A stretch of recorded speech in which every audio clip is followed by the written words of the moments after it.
আজকে আমি যে মুভিটি এক্সপ্লেন করতে যাচ্ছি এটি একটি গুজরাটি ফ্যামিলি ড্রামা মুভি। মুভিটির নাম কাজ এক্সপ্রেস। আজকাল পরকীয়া প্রেম খুব বেড়ে গেছে।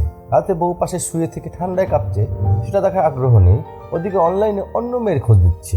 বেবি তুমি কি পরে আছো? একটা রিপোর্ট মতে প্রায় 70% লোকের অভিযোগ তাদের বউ নাকি রোমান্টিক না, আর তাই তার রোমান্সের জন্য অন্য মেয়েদের সাথে পরকীয়া জড়ায়। ওদিকে এমনটাও যে শুধু ছেলেদের ক্ষেত্রেই হয় তাও না, মেয়েরাও কম যায় না। কিন্তু এমন পরিস্থিতিতে দোষটা আসলে কার? এই মুহূর্তে একজন স্বামী স্ত্রীর যে ঘটনাটা দেখানো হয়েছে, কথা দিলাম মুভির শেষটা দেখে আপনার চোখে পানি চলে আসবে।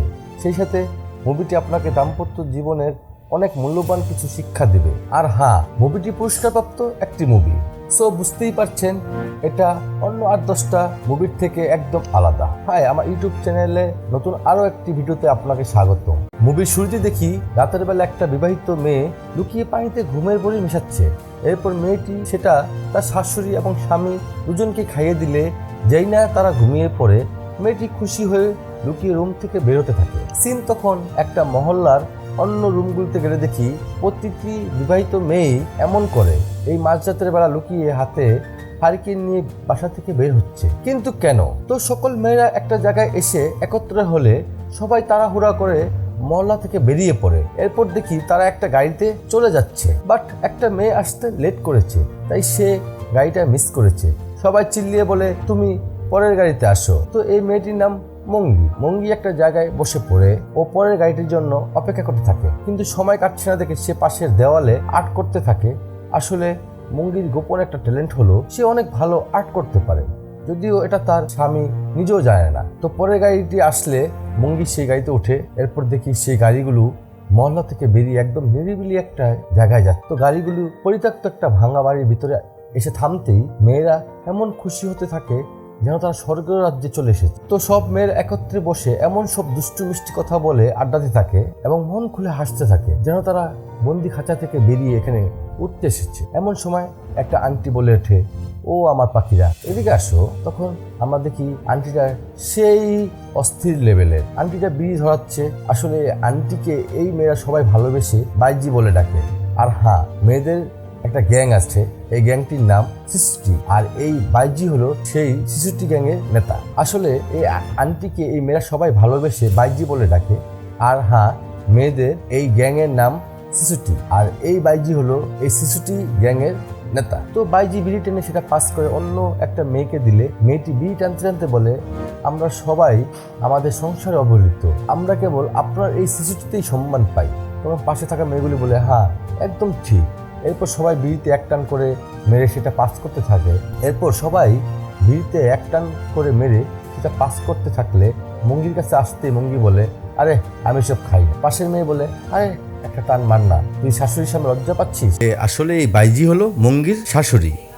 তো সব মেয়েই তাদের সাংসারিক জীবনে নানা সমস্যা নিয়ে আলাপ করছে, আর ওদিকে মঙ্গি হাসি মুখে সময় কাটাচ্ছে। এটা দেখে একটা মেয়ে আরেক মেয়েকে বলে, এই মহল্লায় একমাত্র সুখী মেয়ে এই মঙ্গি। এটা শুনে সেই মেয়েটি বলে, মঙ্গির স্বামী ধর্মেশ ভাই 22 বছর থেকে মঙ্গিকে আজও সেই আগের মতোই ভালোবাসে। দেখিস ধর্মেশ ভাই পুরো বিশ্বের কাছে আমাদের গ্রামের মুখ উজ্জ্বল করে, সে যে জাদুঘর বানাচ্ছে, উফ কি যে দারুণ। তখনই সিন মঙ্গির স্বামী ধর্মেশের কাছে আসে। আমরা দেখি সে বাইকে করে তার জাদুঘরে যাচ্ছে। আপনাদেরকে বলে রাখি, এটা কাছ মরুভূমির এলাকা, আর এখানকার লোকাল হাতের তৈরি কারুকাজ নিয়েই ধর্মেশ এই জাদুঘরটি খুলেছে, যেটা খুব শীঘ্রই উদ্বোধন হতে যাচ্ছে। আর এটা নিয়ে ধর্মেশ খুব ব্যস্ত আছে। তো ধর্মেশ তার ম্যানেজমেন্ট টিম লিডারের থেকে আইডিয়া চায় যে কিভাবে এই জাদুঘরকে আরো সুন্দর করা যায়, কিন্তু টিম লিডার তেমন ভালো কোনো আইডিয়া দিতে পারে না। তখন মমতা নামের একটি মেয়ে অসাধারণ কিছু আইডিয়া দেয়, যা শুনে ধর্মেশ খুশি হয়ে যায়। তো সবাই চলে যাওয়ার সময় ধর্মেশ মমতাকে ডাক দিয়ে বলে, সবাই যাক, তুমি থাক, একটা কাজ আছে। ধর্মেশ তখন মমতার আইডিয়ার প্রশংসা করলে মমতা বলে, থ্যাংক ইউ স্যার। ধর্মেশ ফিস করে বলে, কি স্যার শুরু করেছে? মমতা তখন খেপে গিয়ে বলে, ধর্মেশ আমরা 8 মাস থেকে রিলেশনে আছি, কিন্তু আমাদের রিলেশনের ভবিষ্যৎটা কি বলতো? ধর্মেশ কোনো জবাব দিতে না পারলে মমতা চলে যেতে থাকে। ঠিক সেই সময় ধর্মেশ মমতাকে থামায় ও বলে, দেখো মমতা, আমি এক অসুখী দাম্পত্য জীবনে আটকা পড়ে গেছিলাম, তুমি এসে আমাকে নতুন জীবন দিয়েছো। আমার ঘরে যে বউ আছে তাতে আমার শারীরিক চাহিদা তো পূরণ, কিন্তু তার সাথে যে আমার স্বপ্নগুলো, আমার ইচ্ছেগুলো মন খুলে ডিসকাস করব তার কোনো উপায় নেই, কারণ সে এসবে কিছুই বোঝে না। কিন্তু মমতা, তুমি একদম আলাদা, তুমি আমাকে সবচেয়ে ভালো বোঝো। তারপরও মমতার রাগ না ভাঙলে ধর্মেশ আদর করে বলে, প্লিজ আমায় কয়েকটা দিন সময় দাও। এটা শুনে মমতা নরম হয়। তখন ধর্মেশ বলে, মমতা, আমাদের জাদুঘর উদ্বোধনের জন্য জেলা ম্যাজিস্ট্রেট আসছে, তোমাকে কিন্তু অনুষ্ঠানের উপস্থাপিকা হতে হবে। তা শুনে মমতা ভয় পেয়ে বলে, আরে বাপরে, আমি পারবো না। ধর্মেশ বলে, তুমি কম কিসের, আর হ্যাঁ, তোমার সাথে রিলেশন, এই জন্যই তোমাকে দিচ্ছি না, বরং তুমি এটার যোগ্য। এটা শুনে মমতা ইমোশনাল হয়ে বলে, ধর্মেশ, এই একটা কারণে তোমাকে আমি এতটা ভালোবাসি, আর সেটা হলো তুমি সবসময় আমার কাছকে সাপোর্ট। এটা শুনে ধর্মেশ আই লাভ ইউ বলে মমতাকে জড়িয়ে ধরে। ওইদিকে মহল্লার সবাই জানে ধর্মেশ সেরা স্বামী, আর এদিকে দেখুন সেই স্বামীর ছেঁচড়ামি। তো সিন রাতের বেলা মঙ্গির বাড়ির খাবার টেবিলে আসলে আমরা মঙ্গির ছেলে অবিনাশকে দেখতে পাই। অবিনাশ বলে, মা, আজকে তোমার বার্থডে আর তুমি এখনো রান্নাবান্না নিয়ে পড়ে আছো। মঙ্গি বলে, তোর বাবার জন্য পায়েস রান্না করছো। অবিনাশ বলে, যার জন্য এত কষ্ট করে রান্না করছো আমি শিওর সে তোমার বার্থডের কথা মনেই রাখিনি। এই বলে অবিনাশ তার মাকে বার্থডে উইশ করে ভালোবেসে জড়িয়ে ধরে। এরপর মাকে একটা গিফট দিয়ে বলে, এটাকে ড্রিম ক্যাচার বলে, এটা রুমে টাঙ্গিয়ে রাখলে স্বপ্ন পূরণ হয়। তা শুনে মঙ্গি বলে, তাহলে তো এটা আমার কোনো কাজেরই না, কারণ আমি তো কোনো স্বপ্নই দেখি। এমন সময় ধর্মেশ বাসায় ফিরে বলে, বেটা, মাকে রেখে একটু বাপের সাথে কথা বল, তোর কলেজের ফিস তো আমিই দিই, তাই না? এবার ধর্মেশকে দেখতে অবিনাশ যেভাবে আনকমফোর্টেবল হয়ে যায় তাতে স্পষ্ট বোঝা যায় ধর্মেশ তার ছেলের সাথে ফ্রেন্ডলি মেশে না, জাস্ট হাই হ্যালো করে, কখন কি টাকা লাগবে তা দেয়, আর হ্যাঁ, সুযোগ পেলে জ্ঞান দেয়। তো অবিনাশ পড়াশোনার খাতিরে শহরে থাকে, ছুটিতে বাসায় এসেছে, কালকে আবার চলে যাবে, তাই ভয়ে ভয়ে বাবাকে বলে যে তার হাত খরচের কিছু টাকা লাগে। তখন ধর্মেশ হাত খরচ কমানোর জ্ঞান দিতে শুরু করে ও বলে, তোর বয়সে আমি কি করতাম জানিস? অবিনাশ ধুম করে বলে ওঠে, একাধিক চাকরি করতাম, পুরো বাড়ি খরচ চালাতাম, এই বাড়ি করার জন্য ঋণ নিয়েছিলাম, নিজের খরচে বিয়ে করেছিলাম, এসব এতবার শুনেছি যে মুখস্থ হয়ে গেছে। এটা শুনে ধর্মেশ রাগ করলে ধর্মেশের মা বলে, আজকে মঙ্গির বার্থডে। তখন ধর্মেশ ভেবাচেকা খেয়ে বলে, মঙ্গির বার্থডে? ধর্মেশের মা বলে, বার্থডে উইশ কর। ধর্মেশ তখন বার্থডে উইশ করলে ধর্মেশের মা বলে, গিফট দে। ধর্মেশ আবারও ভেপাচেকা খেয়ে বলে, বলো কি চাও? মঙ্গি তখন কিছু আবদার না করে শুধু বলে যে সেই ইউটিউবে রান্নার রেসিপি দেখে কিন্তু এমবি শেষ হয়ে গেছে, তাই শুধু 100 টাকা রিচার্জ করে দিলেই হবে। এটা দেখে মঙ্গির ছেলে ও ধর্মেশের মা দুজনেই তো রাগে ফুলছে। তো পরের দিন অবিনাশ শহরে যাওয়ার জন্য বের হলে মায়ের ভালোবাসা দেখে বলে, তুমি পৃথিবীর সেরা মা। মঙ্গি মজা করে বলে, আমি তো পৃথিবী ঘুরিনি, তাহলে কি করে বিশ্বাস করব? অবিনাশ বলে, আমি বলি পৃথিবীটা ঘুরে দেখো, কিন্তু তুমি তো আজও এই আমদাবাদ ছাড়া কোথাও গেলে না মা, অনেক হয়েছে অন্যদের জন্য বেঁচে থাকা, এবার একটু নিজের জন্য বাঁচো। মঙ্গি বলে, হা হা হয়েছে, চল, তো দেরি হয়ে যাচ্ছে। অবিনাশ তখন ট্যাক্সির কাছে পৌঁছালে বলে, মা, বাবা তো মনে হয় বিদায় জানাতে আসবে না, তো আমি যাচ্ছি মা। এই বলে মায়ের পা ছুতে গেলে মা আটকায় আর বুকে জড়িয়ে নেয়। তো অবিনাশ চলে গেলে মঙ্গি বাসার ভিতরে যেতে ধরতেই তার স্বামী রয়্যাল এনফিল্ড বাইকটা দেখে ইমোশনাল হয়ে বাইকের কাছে আসে। তখন মঙ্গির শাশুড়ি বাইজি মজা করে বলে, এখনই স্টার্ট দে আর পৃথিবী ভ্রমণে বের হোক। এটা শুনে মঙ্গি আবেগী হয়ে বাইকটার হ্যান্ডেল ধরতে বাইকটা পড়ে যেতে ধরে। তখন মঙ্গি চিল্লিয়ে ওঠে। বাইজি তখন দৌড়ে এসে সামলাতে গেলেই ধর্মেশ বেরিয়ে এসে বলে, তোমাকে কতবার বলেছি বাইকে হাত দেবে না, সরে যাও। এই বলে ধর্মেশ বাইকটা সামনে নিয়ে বলে, এটা তোমার রান্নাঘরের পাতিল না, এটা বুলেট বাইক। এরা দুজনে তো চুপ। ধর্মেশ বলে, এটা মেয়েদের জন্য না, বুঝেছো? তখন বাইজি রাগ করে বাইককে বলে, এই বুলেট, তুই কি বুঝতে পারিস তোকে কে চালাচ্ছে, সে পুরুষ নাকি মেয়ে? ধর্মেশ তখন ভেবাচেকা খেয়ে যায় আর মঙ্গিকে বলে, তোমার ছেলেকে ডাকো। তখন বাইজি বলে ওঠে, সে তো চলে গেছে। ধর্মেশ তখন আবার ভেবাচেকা খেয়ে যায় আর মঙ্গির উপরে ভাব নিয়ে বলে, যাও চা নিয়ে আস। মঙ্গি তখন বাসার ভিতর দৌড় দেয় ও বলে, একটু অপেক্ষা করো, আমি গরুর টাটকা দুধ দিয়ে বানিয়ে দিই। ধর্মেশ আবারও ভাব নিয়ে বলে, আমার অফিসে কাজ আছে, তোমার চায়ের জন্য বসে থাকলে হবে না। এরপর মঙ্গি তার বানানোর একটি কারুকাজ ফাইনাল করতে থাকে। এমন সময় ধর্মেশ টিফিন রেডির জন্য ডাক দিলে মঙ্গি তাড়াহুড়ো করে সেই কারুকাজটা নিয়ে দৌড়ে চলে আসে। এরপর ধর্মেশ যখন অফিসের জন্য বের হয়ে টিফিন চায় তখন মঙ্গি ইশারায় সেটা নিতে বলে, কারণ মঙ্গির টিফিন বক্সের পাশেই সেই কারুকাজটা রেখেছে, যাতে ধর্মেশের সেটা নজরে পড়ে ও ধর্মেশ খুশি হয়ে মঙ্গির দিকে তাকায়। কিন্তু ধর্মেশ মোবাইলে বিজি থাকায় সেই কারুকাজের দিকে তাকায় না। এটা দেখে মঙ্গি মন খারাপ করে ও কিচেনে চলে যায়। তো ওদিকে ধর্মেশ ঘর থেকে তো তাড়াহুড়া করে বেরিয়ে এসে অফিসে না গিয়ে মমতার সাথে বাইরে হাসি খুশি ভাবে নাস্তা করছে। আর ওদিকে মুঙ্গি এটা ভেবে মন খারাপ করে কিচেনে রান্না করছে যে তাড়াহুড়ার কারণে সে তার স্বামীকে ঠিকমতো খাওয়াতে পারলো না। তাই স্বামীকে খুশি করার জন্য মুঙ্গি রাতের বেলায় ইউটিউবের রেসিপি দেখে পাস্তা রান্না করে, কিন্তু ধর্মেশকে ভালোবেসে সেটা খেতে দিলে ধর্মেশ বলে, আরে পাস্তা কি মানুষ খায়? তখন তার মা বলে, সে ভালোবেসে রান্না করেছে, একটু খেয়ে তো দেখ। তখন বিরক্ত হয়ে একটু মুখে দিলেই বাইজি বলে, তোর জন্য এত কষ্ট করে রান্না করছে, এবার ওকে আইসক্রিম খাওয়াতে নিয়ে যা। ধর্মেশ ভেবাচাকা খেয়ে আচ্ছা বললে মুঙ্গি অনেক খুশি হয়ে যায়। তো ধর্মেশ ও মুঙ্গি বের হলে পাশের বাড়ি ভাই বলে, এই মুঙ্গি কোথায় যাচ্ছিস? মুঙ্গি খুশি হয়ে বলে, আইসক্রিম খেতে। এটা শুনে ভাবি বলে, আরে বাহ, আমি তো আমার জামাইকে বলি ধর্মেশ ভাইয়ের কাছ থেকে শিখো কিভাবে বউকে ভালোবাসতে হয়। তোমাদের বিয়ের 22 বছর হলো, তবুও ধর্মেশ ভাই আজও তোমাকে নতুন বউয়ের মতো ভালোবাসে, আর এদিকে আমার মরদের আমার প্রতি কোনো খেয়ালই নাই। তখন ভাবির স্বামীটি বলে, ধর্মেশ ভাই তোমার বউকে এতটা ভালোবেসো না, এই জন্য আমাদের বউ আমাদেরকে কথা শোনায়। ধর্মেশ তখন একটা হাসি মেরে বাইক স্টার্ট দিয়ে চলে যায়। তো পথের মাঝে মুঙ্গি ধর্মেশকে বলে, তোমাকে অনেক ক্লান্ত দেখাচ্ছে, কাজের চাপ কি খুব বেশি? ধর্মেশ বলে, হ্যাঁ অনেক দৌড়ঝাঁপ, একটা মিনিট শান্তিতে বসতে পারি না, সারাদিন বাইরে কেটে যায়। মুঙ্গি তখন ভালোবেসে বলে, আচ্ছা ফেরার সময় আমাকে একটু বাইক চালাতে দিবে? ধর্মেশ রেগে গিয়ে বলে, আমি বাসায় ফিরতে চাই, হসপিটালে নয়। এটা শুনে মুঙ্গির মনটা খারাপ হয়ে যায়। তো এরা আইসক্রিম খেতে আসলে ধর্মেশ মেনু কার্ড দেখতে থাকে। হঠাৎ মমতা সেটা কেড়ে নিয়ে বলে, হাই ধর্মেশ। ধর্মেশ বেবাচাকা খেয়ে মুঙ্গিকে বলে, এই হলো মমতা, আমার অফিসে জব করে, আর মমতা এ হলো মুঙ্গি, আমার ওয়াইফ। মমতা তখন মুঙ্গির সাথে হাই হ্যালো শুরু করলে ধর্মেশ তো ভয়ে শেষ। মুঙ্গি ধর্মেশকে বলে, তুমি কি আইসক্রিম আনো, আমি মমতার সাথে কথা বলি। কি আর করার, ধর্মেশ আইসক্রিম আনতে গেলে মুঙ্গি মমতাকে বলে, কতদিন ধরে চলছে? মমতা তো কিছুই বুঝতে পারে না। তখন মুঙ্গি বলে, আরে জবের কথা বলছি। মমতা বলে, প্রায় 1 বছর। এমন সময় মমতার মাও চলে আসে ও মজা করে বলে, ধর্মেশের একা একা খেলে পেট ব্যথা করবে। ধর্মেশ বলে, আরে মিসেস শোভানা কেমন আছেন?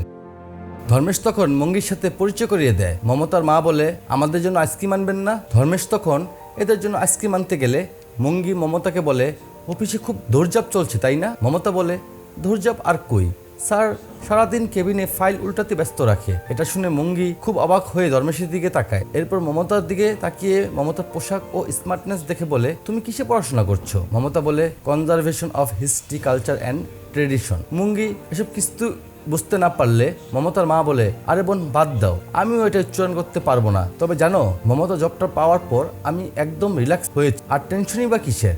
ধর্মেশ তো মমতার বাবার মতো। তো ধর্মেশ ভেবাচাকা খেয়ে বলে, আমরা যাই তাহলে, অনেক দেরি হয়ে গেছে। এই বলে ধর্মেশ তাড়াহুড়া করে মুঙ্গিকে নিয়ে কেটে পড়ে। তো ধর্মেশ তার মায়ের জন্য আইসক্রিম এনে তার মাকে তুলে খাওয়াতে থাকলে মুঙ্গি বলে, মা জানো, আজকে না ধর্মেশের অফিসের একটা মেয়ের সাথে পরিচিতি হয়েছি। বাপরে, সে কি ফিটফাট ফটাফট সেই রকম ইংলিশ বলতে পারে, তাই না ধর্মেশ? ধর্মেশ মাথা নাড়ায়। মুঙ্গি বলে, তবে মেয়েটি আবার খুব মিশুক। মা বলে, তাহলে ওকে একদিন আমাদের বাসায় চা খাওয়ার জন্য ডাকলে কেমন হয়? মুঙ্গি বলে, হ্যাঁ খুব ভালো আইডিয়া। মা তখন ধর্মেশকে বলে, আচ্ছা তোর অফিসের এই মেয়ের ব্যাপারে কখনো তো কিছু বলিসনি? ধর্মেশ রেগে মেগে বলে, আচ্ছা তোমরা হঠাৎ আমার অফিসের ব্যাপার নিয়ে এত আগ্রহী হলে কেন? মুঙ্গি ভেবাচেকে খেয়ে বলে, আমি তো এমনি জাস্ট মমতার সাথে মাকে পরিচয় করাতে চাইছিলাম। ধর্মেশ রেগে মেগে বলে, সে কেন আসবে? বাসায় বসে বসে খেয়ে দিয়ে কোনো কাজ নেই, যত সব আজিরা চিন্তা। এই বলে ধর্মেশ রেগে মেগে চলে গেলে মুঙ্গি অপমানে মাথা নিচু করে নেয়। তখন বাইজি বলে, মন খারাপ করিস না, আজকে সকাল থেকে ও একবার রাগ করেনি, তাই কোটা পূরণ করলো। এটা শুনে মুঙ্গি হেসে দিলে বাইজি মুঙ্গিকে আইসক্রিম খেতে দেয়। রাতে কি যেন ভেবে মুঙ্গির ঘুম না আসলে মুঙ্গি তার স্বামীকে বলে, যদি কিছু মনে না করো তো একটা কথা বলি না, মানে তুমি কোথায় কোথায় রেগে যাও তো, তাই ভয় লাগছে। আসলে আমি ভাবতাম তুমি সারাদিন এত কাজের প্রেসারে থাকো, তারপরও ক্লান্ত হও না কেন?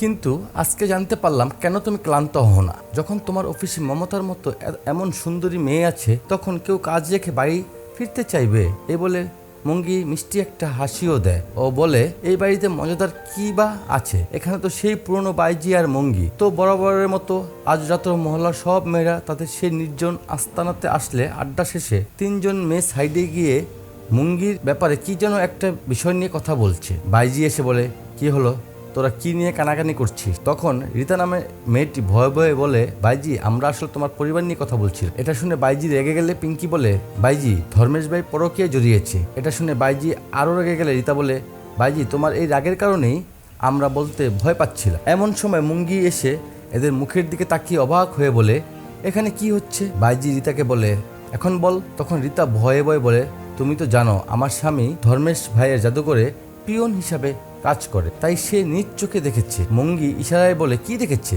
রীতা বলে মেয়েটার নাম মমতা, ধর্মেশ ভাই তার সাথে সম্পর্কে জড়িয়েছে। মঙ্গি কথাটা বিশ্বাস না করে হেসে দিয়ে চলে গেলে রীতা বাইজিকে বলে, বাইজি দেখো, ধর্মেশ ভাইয়ের সাথে আমার কোনো শত্রুতা নেই, শুধু আমার স্বামী না, অনেক লোকই তাদের ঘনিষ্ঠভাবে দেখেছে। প্রতি রবিবারই তারা পার্সোনাল সময় কাটায়। ওদিকে মঙ্গি হেসে দিয়ে চলে গেলেও দূর থেকে সেও এসব শুনছিল, তাই বাইজি এসব শুনে মঙ্গির দিক তাকালে মঙ্গি অপমানের চোখ নিচু করে নেয়। তো পরের দিন ধর্মেশ অফিসে যাওয়ার জন্য বের হলে বাইজি বলে, আচ্ছা রবিবার যখন তুমি মিউজিয়ামে এক্সট্রা কাজ করো তখন অফিসে কে কে থাকে? ধর্মেশ বলে, সকাল সকাল কি কুইজ খেলতে শুরু করলে? বাইজি বলে, না বোঝার চেষ্টা করছি, রবিবার কি শুধু মমতার জন্য অফিসে কাজ নিয়ে থাকো না? এতটুকু বলতেই ধর্মেশ রেগে গিয়ে বলে, তুমি মমতা সম্পর্কে এভাবে কথা বলছো কেন? সে তোমার কি ক্ষতি করেছে? তখন ধর্মেশের মা বলে, আরে মমতার কথা তুললাম বলে আমার উপর রাগ হচ্ছিস কেন? তাহলে সে কি আমার থেকেও বেশি গুরুত্বপূর্ণ? ধর্মেশ কোনো জবাব দেয় না। তখন বাইজি বলে, মনে রাখিস সে কখনোই মঙ্গির স্থান নিতে পারবে না। ধর্মেশ বলে, মা তুমি কি সব বকছো এগুলি? এমন সময় মঙ্গির টিফিন নিয়ে বেরিয়ে আসলে এদের ঝগড়ার তো কিছুই বুঝতে পারে না। তো ধর্মেশ রেগে মেগে টিফিন ছাড়াই চলে যেতে থাকলে মঙ্গি পিছন পিছন দৌড়ে আসে ও বলে, কি হয়েছে? অন্তত টিফিন তো নিয়ে যাও। ধর্মেশ বলে, টিফিন লাগবে না, আর হ্যাঁ আজ থেকে আমি বাইরেই খাব। এই বলে ধর্মেশ চলে গেলে মঙ্গি কিছুই বুঝতে না পেরে নির্বাক চেয়ে থাকে। তো অফিসের টিফিন টাইমে ধর্মেশ রুটি খাচ্ছে দেখে মমতা এসে বলে, তুমি টিফিন আনো নেই? ধর্মেশ বলে, মঙ্গি অসুস্থ। মমতা তখন নিজের টিফিন এগিয়ে দিয়ে ধর্মেশ বলে, না না, তোমার হাতে রান্না খাওয়ার অভ্যাস হয়ে যাবে। মমতা বলে, এটা তো আমাদের জন্য ভালোই, নাও খাও, অভ্যাস হলে তোমার জন্য টিফিন আনবো। ধর্মেশ তখন মহা খুশি হয়ে খেতে গেলে দেখে পাস্তা। মমতা বলে, কি হলো, খাও। ধর্মেশ তো পড়ে যায়, বেকা দেয়, সে কিছু বলতেও পারছে না, তাই সে বাধ্য হয়ে একটু মুখে নিতে মমতা বলে, কেমন হয়েছে? ধর্মেশ কষ্ট চেপে রেখে বলে, অসাধারণ। পরের দিন মঙ্গি বরাবরের মতো ভালোবেসে ধর্মেশের জন্য টিফিন রেডি করে, বাট ধর্মেশ টিফিন না নিয়ে চলে গেলে মঙ্গি ভীষণ কষ্ট পায়। পর এদিকে মঙ্গির সাথে ধর্মেশের দূরত্ব বাড়তে থাকে, আর অপরদিকে মমতার সাথে গভীর সম্পর্ক হতে থাকে। তো পরের দিন মঙ্গি টিফিন নিয়ে জাদুঘরে এসে একজনকে জিজ্ঞেস করে, ধর্মেশের কেবিনটা কোন দিকে? ওদিকে মমতা মঙ্গিকে দেখে লুকাতে গেলেই মঙ্গি ডাক দিয়ে বলে, মমতা। তখন মমতা বলে, আরে মঙ্গি ম্যাডাম আপনি? মঙ্গি বলে, যাক তোমাকে দেখে স্বস্তি পেলাম, তা না হলে তো এই বিশাল অফিসে হারিয়ে যেতাম। মমতা বলে, তো আপনি এখন কেমন আছেন? এখন কি শরীর ভালো? মঙ্গি বলে, আমি তো সুস্থ আছি, তোমার স্যারের জন্য টিফিন এনেছি। মমতা বলে, স্যার তো এখন জরুরি মিটিং আছে, তাই দেরি হবে। আচ্ছা আপনি কি মিউজিয়ামটা ঘুরে দেখবেন? মঙ্গি বলে, না ধর্মেশ কখনো আনেনি, তোমার তো মিটিং নেই, চলো তাহলে তুমি মিউজিয়ামটা দেখাও। তো মমতা ফেসে গেছে, কিন্তু কি আর করার। তো মমতা মিউজিয়ামটা দেখাতে থাকে। তো মঙ্গি জাদুঘরে থাকা এই কারুকাজটা দেখে অবাক হয়ে বলে, আরে এমন তো আমিও বানাতে পারি। তো যাই হোক, এরপর এরা ক্যান্টিনে বসে অপেক্ষা করতে থাকলে মঙ্গি মমতাকে দেখে বলে, তোমাকে অনেক সুন্দর লাগছে। মমতা ভেবাচাকা খেয়ে থ্যাংক ইউ ম্যাম বললে মঙ্গি বলে, তুমি আমাকে মঙ্গি নামেই রাখতে পারো। মমতা ঠিক আছে বললে মঙ্গি বলে, মমতা আজকাল তোমার স্যার আমার উপর বেশ বিরক্ত, বাড়িতে সে আমার সাথে ঠিক মতো কথাও বলে না, এদিকে আবার সে আমার চেয়ে তোমার সাথে বেশি সময় কাটাচ্ছে। মমতা তো ভয়ে শেষ। তখন মঙ্গি বলে, অফিসে অনেক কাজ তাই না? মমতা হাফ ছেড়ে বাঁচে ও বলে, হ্যাঁ উদ্বোধন ডেট কাছে এসেছে তো তাই। মঙ্গি বলে, তবে আমি তো তার খাবারের ব্যাপারে চিন্তিত, সে বাড়িতে একদমই খাচ্ছে না। মমতা মিস্টেকলি বলে ওঠে, হ্যাঁ সে খাবারের ব্যাপারে অনেক খুঁতখুঁতে, কয়েকদিন থেকে বুঝতে পারছি বিদেশি খাবার তার খুব পছন্দ। এতটুকু বলেই মমতা থমকে গেলে মঙ্গি বলে, কিভাবে? মমতা তখন বাধ্য হয়ে বলে, আসলে কয়েকদিন থেকে স্যার টিফিন আনছে না, তাই আমারটা খেতে দিতাম। তখন মঙ্গি বলে, তোমার টিফিনে কি এমন বিশেষত্ব আছে যে সে এখন বাড়িতে খাচ্ছে না? শুনি তো, গতকাল কি টিফিনে এনেছিলে? মমতা বলে, পাস্তা। মঙ্গি অবাক হয়ে বলে, তার আগের দিন? মমতা বলে, কয়দিন থেকেই পাস্তাই আনছি। মঙ্গি বলে, আর আজকে? মমতা চুপ হয়ে থাকলে মঙ্গি তার টিফিনটা এগিয়ে দিয়ে বলে, আজকে তার এটা খেতে দিও, এটাতে ডাল ঢুকরি আছে, এটা তার খুব প্রিয়। এই বলে মঙ্গি উঠে পড়ে ও বলে, আর হ্যাঁ আমি যে এখানে এসেছিলাম সেটা বলো না। এই বলে মঙ্গি বেরিয়ে পড়ে। তো মমতা খাবার নিয়ে ধর্মেশের কাছে আসলে ধর্মেশ খুশি হয়ে যায়, আরে ডাল ঢুকরি, এটা তো আমার সবচেয়ে পছন্দের খাবার। এই বলে ধর্মেশ একটু মুখে দিয়ে স্বাদটা পেতেই চমকে ওঠে ও বলে, এটা কে বানিয়েছে? মমতা বলে, আমি বানিয়েছি। ধর্মেশ রেগে মেগে বলে, মিথ্যা বলো না, আমি গত 22 বছর ধরে মঙ্গির হাতের খাবার খাচ্ছি, আমি খুব ভালো করেই তার রান্নার স্বাদটা বুঝতে পারি, আমি জানি এটা আমার বউ বানিয়েছে। মমতা বলে, এটাই তো সমস্যা, মঙ্গি তোমার বউ আর আমি কে? ধর্মেশ চুপ। তখন মমতা বলে, তুমি মিথ্যা বলেছিলে যে মঙ্গি অসুস্থ, কিন্তু সে তো মিউজিয়ামে এসে পুরোটা ঘুরে দেখলো আমার সাথে, কফিও খেলো, সাথে এটাও বলে গেল তুমি এই ডাল ঢুকরি পছন্দ করো, নাও এখন গেল। এই বলে মমতা রেগে মেগে চলে যায়। বাস, ধর্মেশ রাতে রেগে মেগে বাসায় ফিরে মুঙ্গি মুঙ্গি বলে চিল্লাতে চিল্লাতে কিচেনে আসে ও বলে, তুমি মিউজিয়ামে এসে মমতাকে কি বলেছিলে? মুঙ্গি বলে, ডাল ঢুকরি খেয়েছো? ধর্মেশ তার জবাব না পেয়ে রেগে গেলে মুঙ্গি পাত্তা না দিয়ে বাইরে বের হয়। ধর্মেশও পিছন পিছন এসে বলে, মুঙ্গি আমার প্রশ্নের উত্তর দাও বলছি, তুমি কেন সিআইডির মতন আমার পিছে লেগেছো? তুমি কি মনে করেছো মমতার সাথে আমায় সম্পর্কে জড়িয়েছি? মুঙ্গি বলে, আমি তো এমন কিছুই বলিনি। এই বলে মুঙ্গি আবার যেতে ধরলে ধর্মেশ হাতটা ধরে ফেলে আর বলে, শোনো, একটা পুরুষ ও একটা মেয়ের সাথে কাজ করে, তার মানে এই নয় যে তার অফিসে রোমান্স করে। আর তোমার মতো অশিক্ষিত গাইয়া খ্যাত এসব কি করে বুঝবে? শালা গাইয়া এক মেয়েকে বিয়ে করে জীবনে সবচেয়ে বড় ভুলটা করেছি। মুঙ্গি বলে, তাহলে আমার সন্দেহ ভাঙানোর জন্য এত অস্থির হয়েছে কেন? এটা শুনে ধর্মেশ থম মেরে যায় ও আর কিছু বলতে না পেরে রেগে মেগে রুমে চলে যায়। তো মাঝরাতের বেলা মুঙ্গি এই নির্জন জায়গায় একা উদাস হয়ে বসে আছে। এমন সময় একটা ছেলে এগিয়ে এসে বলে, তুমি ঠিক আছো?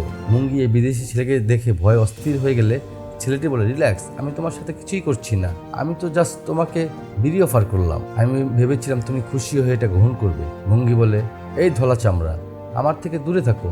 এই বলে মুঙ্গি পালাতে থাকলে ছেলেটিও পিছু নেয়। তখন মুঙ্গি বলে, এই ধলা চামড়া, বললাম না দূরে থাকো। ছেলেটি বিদেশি হলেও এখানকার লোকাল ভাষা কিছুটা বোঝে ও বলতে পারে, বাট সে ধলা চামড়া শব্দটার মানে কি তা বুঝতে পারছে না। সে ভাবছে এটা হয়তো প্রশংসা, তাই সে আরো খুশি হয়ে মুঙ্গির কাছে আসলে মুঙ্গি থেমে গিয়ে বলে, থাপ্পড় খাবা? ছেলেটি ভাবে এটা হয়তো খাবার, তাই সে বলে, হ্যাঁ খাবো, তবে একটা নয়, 1 প্লেট, সাথে সস হলে তো কথাই নেই। মুঙ্গি নির্বাক হয়ে রেগে যেতে থাকলে ছেলেটি বলে, হে থাপ্পড় গাল, আমি তোমাকে একটা সারপ্রাইজ দিতে চাই, প্লিজ ডান দিকে দেখো। এটা শুনে মুঙ্গি ডান দিকে তাকাতেই থমকে যায়।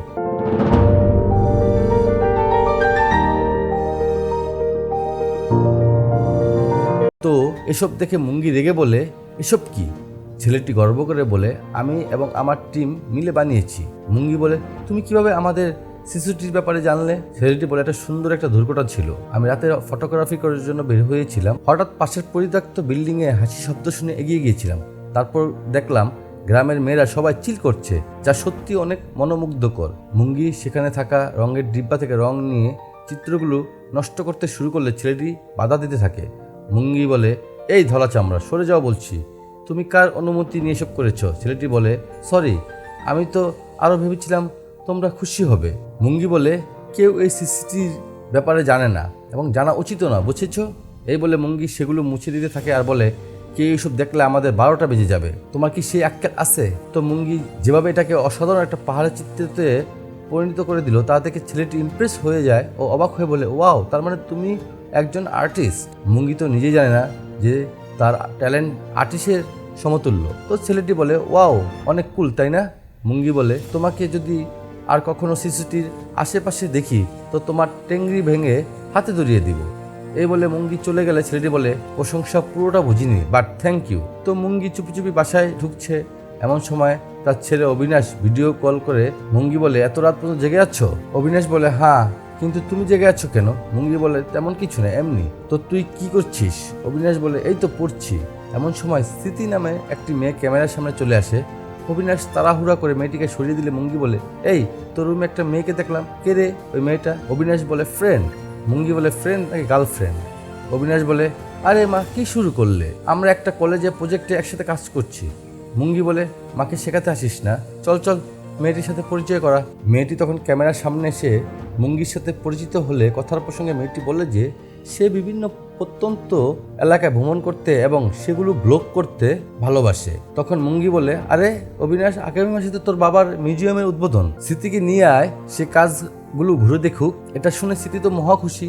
সিন কাট হয়ে কিছুক্ষণ পর পাশার ছাদে আসলে দেখি ধর্মেশ লুকিয়ে ছাদে এসে মমতাকে ভিডিও কল করে বিড়ি টানছে ও দুষ্টু মিষ্টি কথা বলে মমতার রাগ ভাঙাচ্ছে। এমন সময় ধর্মেশ নিচে তাকালে লক্ষ্য করে গ্রামের মেয়েরা সবাই লুকিয়ে একত্র হয়ে কোথায় জানি যাচ্ছে। এটা দেখে ধর্মেশ মমতার সাথে কথা শেষ করে লুকিয়ে মেয়েদেরকে ফলো করে সেই পরিত্যক্ত বিল্ডিংয়ে পৌঁছালে এসব দেখে সে তো শকড হয়ে যায়। সে চিল্লিয়ে বলে, এখানে কি তামাশা হচ্ছে? সবাই যে ধর্মেশকে দেখে ভয় একদম সাইলেন্ট। বাইজি বলে, কি হলো, তোমরা ভয় পাচ্ছ কেন? আড্ডা চালু রাখো। ধর্মেশ অবাক হয়ে বলে, তোমাদের স্বামীরা কি জানে যে তোমরা এভাবে তাদের সম্মান নষ্ট করছো? বাইজি বলে, যদিও জানে তো দুনিয়া ধ্বংস হয়ে যাবে না। আর শোন, চুপচাপ তুই এখান থেকে চলে যা। ধর্মেশ তখন মুঙ্গিকে দেখে রেগে মেগে বলে, মুঙ্গি বাড়ি চলো। মুঙ্গি তখন মেরে চেয়ে থাকলে ধর্মেশ বলে, তোমাদের লজ্জা করে না? ঘুমটা মাথায় দিয়ে বেরিয়ে টানছো। আর মুঙ্গি, তুমিও তাদের সাথে বিড়ি খাচ্ছ, বেহা মেয়ে কথাকার, চলো আমার সাথে। মুঙ্গি তখন চুপচাপ ধর্মেশের কাছে চলে আসে ও ধুম করে ধর্মেশের পকেট থেকে সিগারেটের প্যাকেট বের করে বলে, অন্যকে বেহা বলার আগে নিজে ভাবলে না তুমি কি? এটা শুনে বাইজি ধর্মেশকে বলে, কিরে আরো সম্মান হারাবি নাকি চলে যাবি?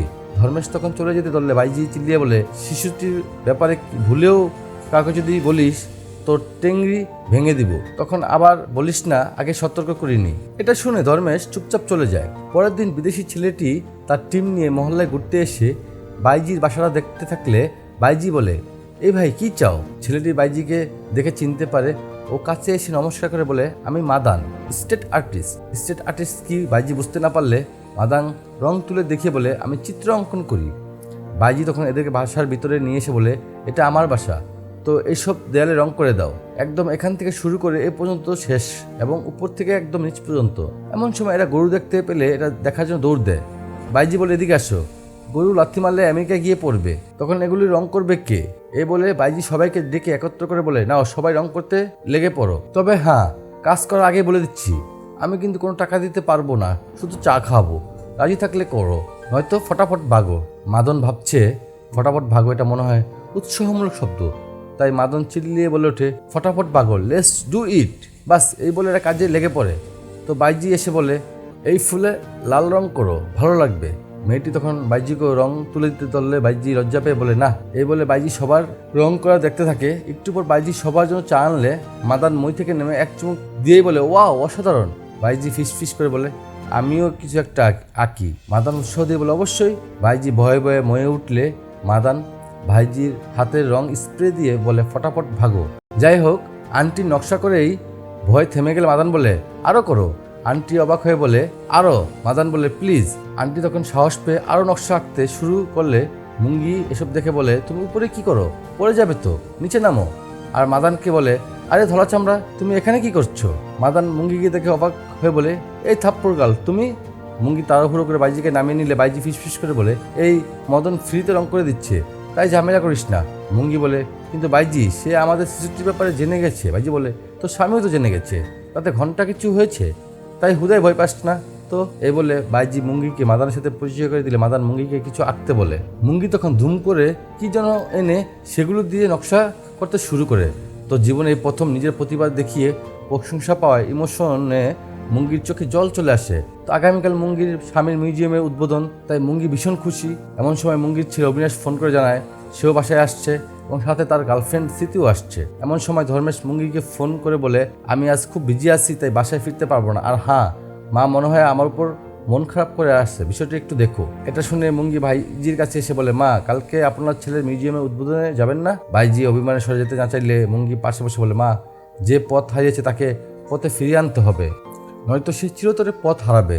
সিন পরের দিন মিউজিয়ামে আসলে দেখি একটু পর অনুষ্ঠান শুরু হতে যাচ্ছে, তাই ধর্মেশ অনেক ব্যস্ত।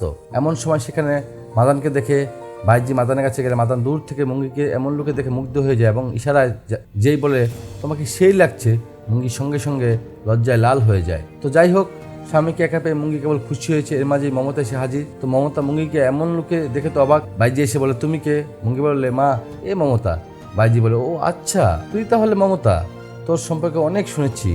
এমন সময় মমতার মা ও মিষ্টি নিয়ে হাজির। মমতা বলে, এটা আমার মা। বাইজি বলে, মিষ্টি কেন? আপনার মেয়ের বিয়ে নাকি? মা বলে, আরে না, মিউজিয়ামের উদ্বোধনের উপলক্ষে। জানেন ধর্মেশ ও আমার মেয়ে দিনটার কত পরিস্থিতি পড়েছে এটার জন্য। এমন সময় মন্ত্রী আসলে ধর্মেশ মমতাকে সাথে নিয়ে মন্ত্রীকে রিসিভ করতে যায়। এটা দেখে বাইজি মুঙ্গিকে বলে, আরে তুই এখানে দাঁড়িয়েছিস কেন, তুইও যা। এই বলে বাইজি মুঙ্গিকে জোর করে পাঠিয়ে দেয়। তো অনুষ্ঠান শেষে ধর্মেশ মুঙ্গিকে খুঁজে না পেয়ে লাগাতার কল করছে। এমন সময় মমতা এসে বলে, কি হয়েছে? ধর্মেশ বলে, মুঙ্গিকে খুঁজে পাচ্ছি না। এদিকে আবার আমার ছেলেকে স্টেশন থেকে রিসিভ করার সময় হয়েছে। আচ্ছা, তোমারও তো মনে হয় কিছু গেস্ট আসতেছে, তাদেরকে রিসিভ করার জন্য স্টেশনে যাবে, তো চলো তাহলে একসাথে যাই। সিন মুঙ্গির কাছে আসলে দেখি সে মরুভূমির মাঝে একা বসে আছে। এমন সময় মাদান এসে মুঙ্গির পাশে বসে বিড়ি অফার করে। মুঙ্গি মাদানকে দেখে ভেবাচেকা খেয়ে কাপড় ঠিকঠাক করে বলে, তুমি কেন সবসময় আমার পিছু করো? মাদান বল, তুমি যে গতিতে দৌড়ে এলে তা দেখে ভাবলাম মুঙ্গি বলে কি ভাবলে? মাদান বলে বাদ দাও, লোকেশনটা দেখো, অনেক সুন্দর না? ওদিকে মুঙ্গির ছিল অবিনাশ স্মৃতিকে নিয়ে স্টেশনে নেমে মাকে ফোন করতে ধরতেই তাড়াহুড়োকে বাবা এসে তাকে নিয়ে যেতে ধরলে অবিনাশ বলে মা কোথায়? ধর্মেশ বলে অনুষ্ঠান থেকে কোথাও গিয়েছো, হয়তো খুঁজে পাচ্ছি না। শুনে অবিনাশ তার বাবার উপর রাগ দেখাতে শুরু করলে ধর্মেশ স্মৃতিকে দেখে বলে তুমি এখানে দাঁড়িয়েছো কেন? কোথায় যাচ্ছিলে? যাও। অবিনাশ বলে বাবা সে আমার সাথে এসেছে, সে আমার গার্লফ্রেন্ড। স্মৃতি তখন পাশ থেকে ধর্মেশকে হাই হ্যালো করে। সিন মাদানের কাছে আসলে দেখি মাদান একটা পোকা আঁকছে। মুঙ্গি বলে এটা কি? মাদান বলে এটা জনি। জনি জনি গল্প জানো না? আরে গুটি পোকা, যে পোকা থেকে প্রজাপতি হয়। তো জনি একবার একটা স্বপ্ন দেখলো সে উড়বে, তাই সে তার স্বপ্নের কথা সবাইকে জানিয়ে বলল প্লিজ সবাই আমাকে উঠতে হেল্প করো। কিন্তু কেউ যখন হেল্প করলো না তখন জনি হতাশ হয়ে কাঁদতে কাঁদতে একাই হাত পা মারতে লাগলো। হাত পা মারতে মারতে মারতে মারতে একটা সময় একাই উড়ে উঠলো, সে একটা প্রজাপতি হয়ে গেল। মুঙ্গি গল্পটা শুনে খুশি না হয় মাদান বলল গল্পটা ভালো লাগেনি? মুঙ্গি বলে আমার এখন এসব ভালো লাগছে না। মাদান বলে শেষবার কবে কোন কাজটা তোমার ভালো লেগেছিল? এটা শুনে মুঙ্গি কি যেন ভাবতে থাকে। মাদান বলে চুপ করে না থেকে বলো। তখন মুঙ্গি বলে যেদিন আমি দেয়ালে সূর্য বানিয়েছিলাম আর তোমরা সবাই হাততালি দিয়ে আমার ট্যালেন্টের প্রশংসা করেছিলে, ওটা আমার ভালো লেগেছে। এটা শুনে মাদান বলে তো তোমার যেটা করতে ভালো লাগে সেটাই তো করা উচিত। সিন অবিনাশের কাছে আসে। অবিনাশ স্মৃতির সাথে কথা বলতে বলতে স্টেশন থেকে বের হচ্ছে, হঠাৎ মমতার সাথে ধাক্কা খায়। অবিনাশ মমতাকে দেখে অবাক হয়ে বলে তুমি? মমতা বলে তুমি? এদের কথা শুনে স্পষ্ট বোঝা যাচ্ছে এরা একে অপরকে চিনে। তো দুজনে ঝগড়া বেঁধে গেলে ধর্মেশ দৌড়ে আসতে মমতা বলে ধর্মেশ চলো এখান থেকে। ধর্মেশ বলে তোমরা একে অপরকে চিনো কিভাবে? মমতা ভেবাচাকা খেয়ে মিনমিন করতে থাকলো। অবিনাশ বলে সে আমার স্কুলের সিনিয়র। স্মৃতি বলো ও অবিনাশের এক্স গার্লফ্রেন্ড। এটা শুনে ধর্মেশ তো শখ। অবিনাশ বলে কিন্তু বাবা তুমি ওকে কিভাবে চিনো? ধর্মেশ অবিনাশকে বলে সে আমার অফিসে জব করে। তো এখান থেকে মুভির আসল মজা শুরু।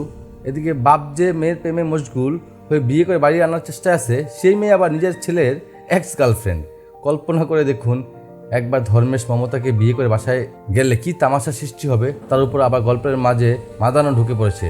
তাহলে কার সাথে কি ঘটবে? গল্পের ইমোশন কোন দিকে মন নিবে?